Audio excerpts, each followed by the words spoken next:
Hi! మిగిలిపోయిన చేప కథ విన్నారు కదా!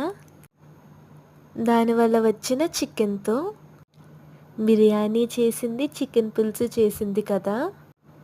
నెక్స్ట్ ఏం చేసిందంటే, ఇలా యమ్మీగా చికెన్ పికిల్ చేసింది.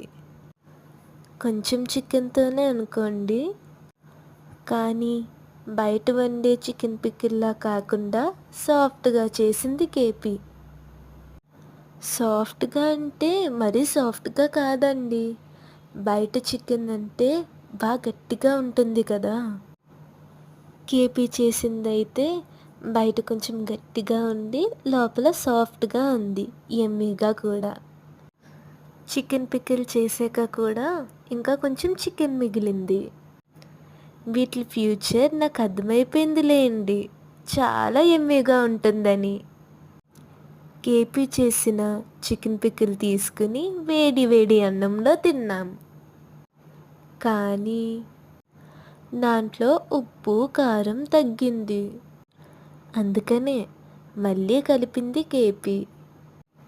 చికెన్ పికిల్ తింటే ఉంది మరీ. ఈ రెసిపీ మీరు చేసుకోవాలే. ఓకే, బాయ్ మరి.